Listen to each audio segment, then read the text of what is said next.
My project today is to reconfigure the hydraulics on my log splitter. Here's my problem. I don't know if you can tell, that filter is all bulged out on that one side and leaking. I've actually already blown out one filter this year. That's the second one. This is a higher quality filter, and same thing happened. And the only way that can happen, this is a return filter, only way that can happen is if the pressure in this return line is too high. So I've got an elbow here, which is not great. This is a 3/4 inch hose, another elbow into the tank. So what I'm gonna do is, I got all new parts. This is a 1-inch fitting. I'm gonna go 1 inch from here, and I got a new filter housing and filter rated at much higher flow. I have a 16 GPM pump, and this is a 25 GPM filter, which I think is just not enough. I think it's too much resistance. So I got I think it's 70 GPM filter housing. It's much larger. So I'm going to install the new filter housing, larger drain hose, and while I'm at it, I'm going to change these two out. These are 1/2 inch right now, but I've got 3/4 ports in my valve. The cylinder is 1/2, so I'm going to put 3/4 hoses on here and just neck it down right here. So this whole thing will be 3/4, and it probably won't make too big of a difference, but it's going to run a little cooler. Right now my oil runs maybe 140 to 160 degrees, depending on how warm it is outside. So this should all make this thing just run a little cooler, a little smoother. Hopefully it works.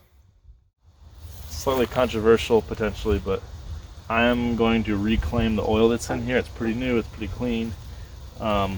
This bucket is hydraulic oil that's less than half full. So I'm going to reclaim just what I can. I don't know if I'm going to fit it all in here, but I'm going to try.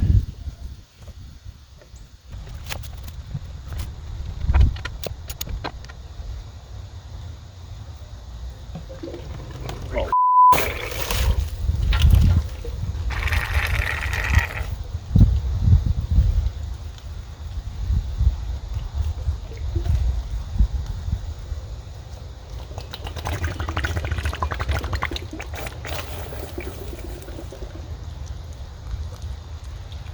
This is clearly not working at all.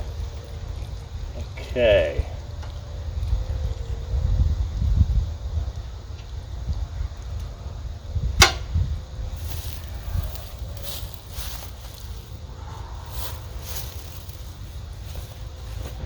The bucket's full.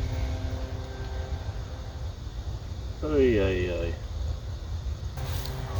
guess I need more rags and a drip pan. Yeah, alright, let's see if this can go any better.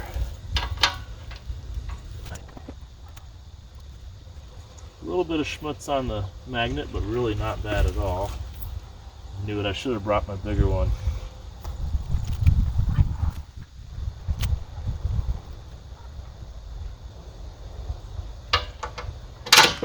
Oh crap. Oh Jesus. This is just destined to make a huge mess.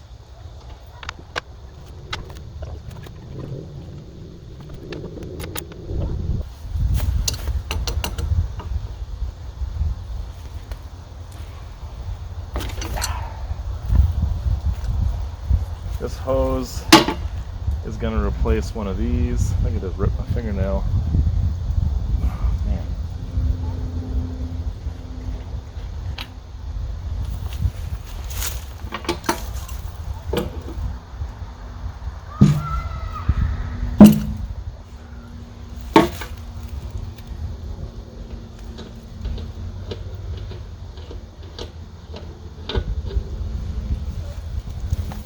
I've got this guy, 45 with a hose barb. I'm going to put a bigger hose on it, a hose barb on there. All right.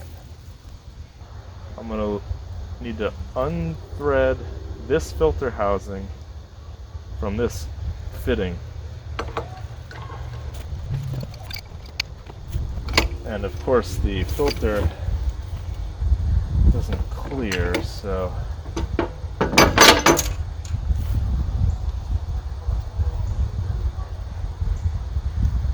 sure that'll make another mess. Yep, here we go.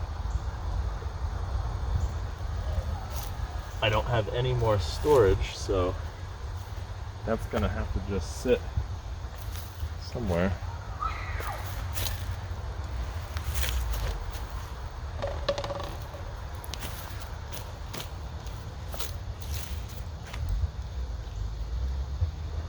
And hopefully that doesn't tip. This is the new filter housing, way bigger. It's 1.25 inch inlet, so I've got this bushing to step it up.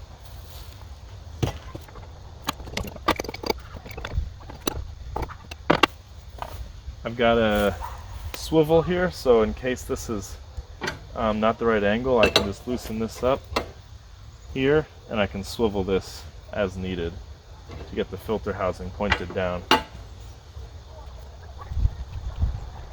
This filter housing came with a 10 micron filter, but I'm worried that that's going to be too restrictive, and B, I don't think I need that much filtering. So I bought a 25 micron. We're going to see how this goes.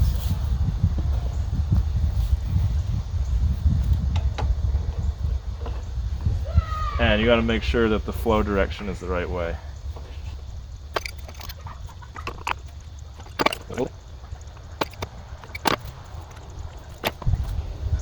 This filter housing also comes with a pressure gauge tap. Just putting the plug in over here.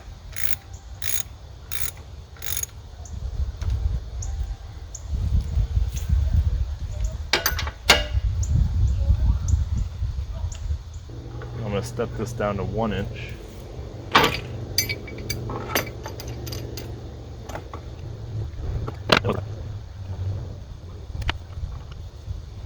This is a lot bigger than I was expecting, and so I don't know if I actually have enough hose, return hose, to get back there.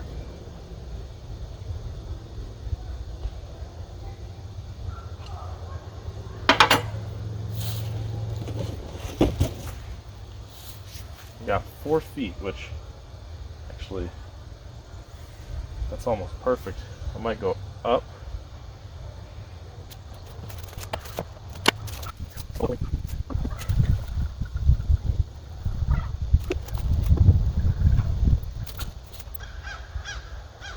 Alright, should be good there.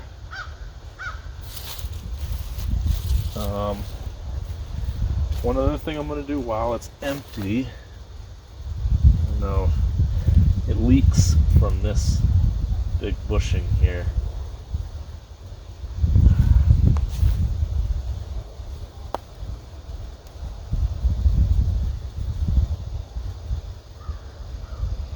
Probably no better time. I need to get a screwdriver so I can get these hoses off. Guess I'll do these next.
that's it.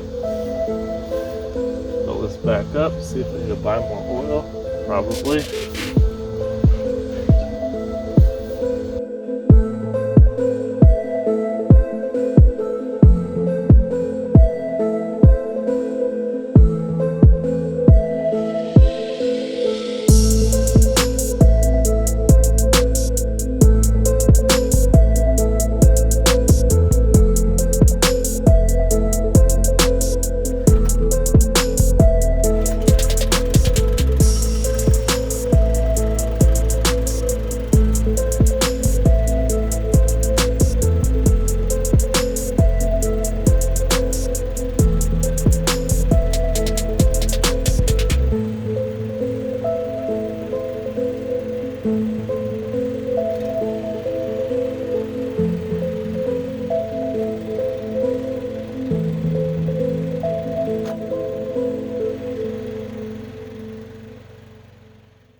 So I was just splitting for about 20 minutes, and it's running good. It's running way cooler.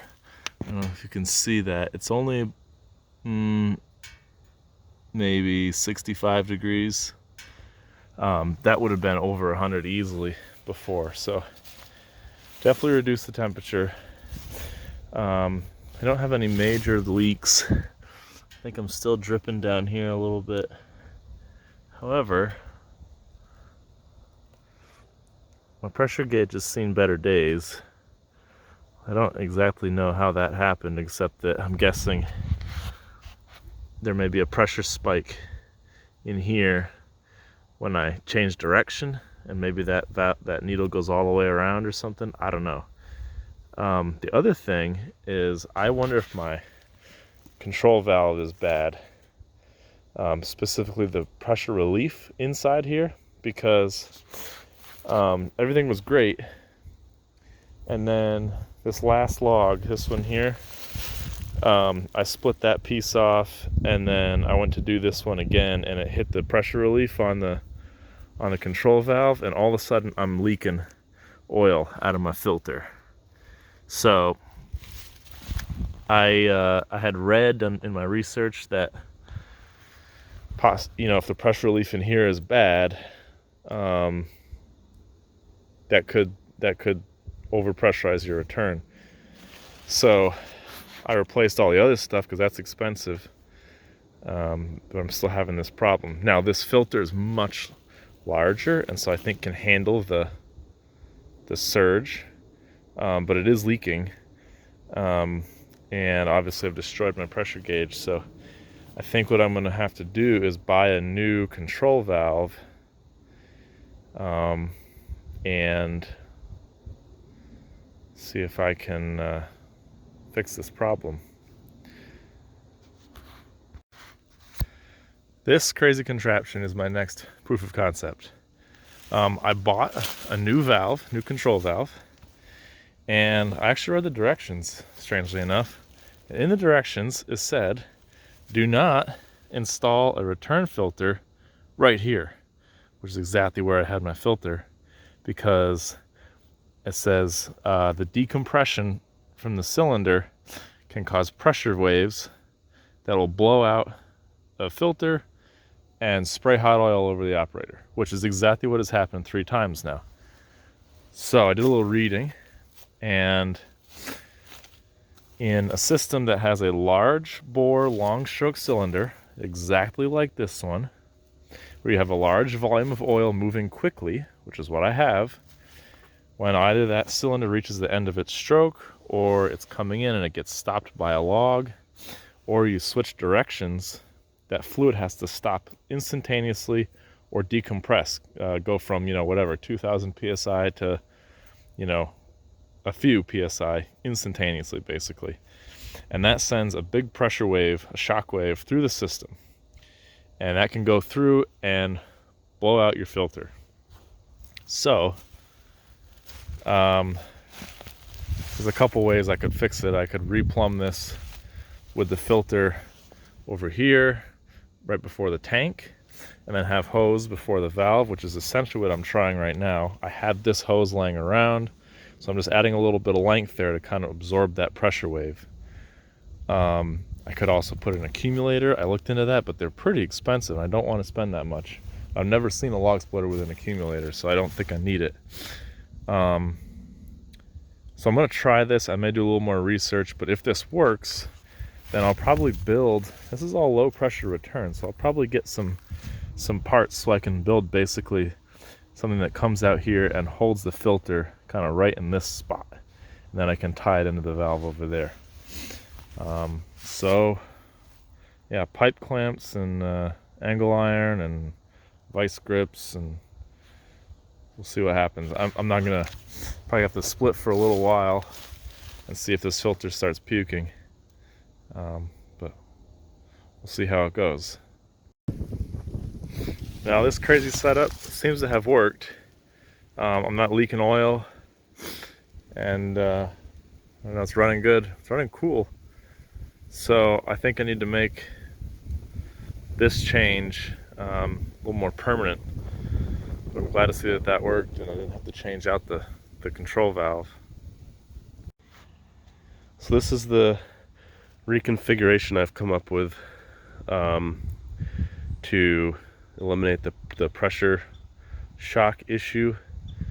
I've just got black iron pipe, hard pipe. This is just to basically mount this filter housing right to the tank, and then I've got to fabricate a bracket. I'm gonna bolt it to here, and then I'm gonna use that bolt down there and just kind of have like an angle bracket that come up just to hold this from vibrating loose.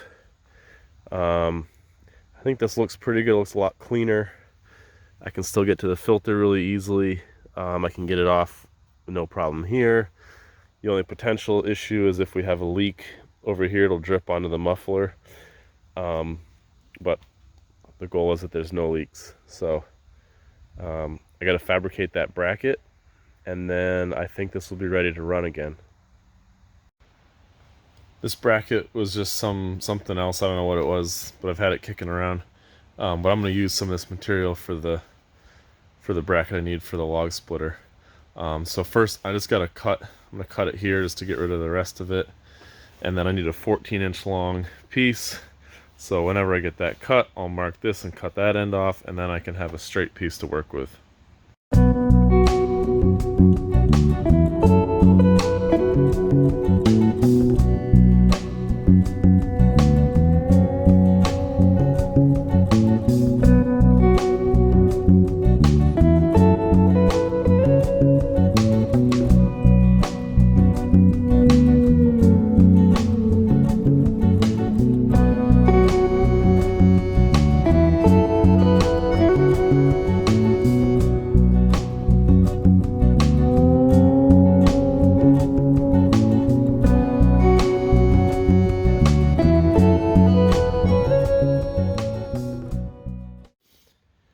Alright, well, it's welded together. Unfortunately, I welded it with the bend going the wrong direction. This piece was supposed to be flipped over so that this leg goes that way when this is going over there. So I guess I'll have practice welding. I'll cut this apart, I'll flip it over, and I will do it again.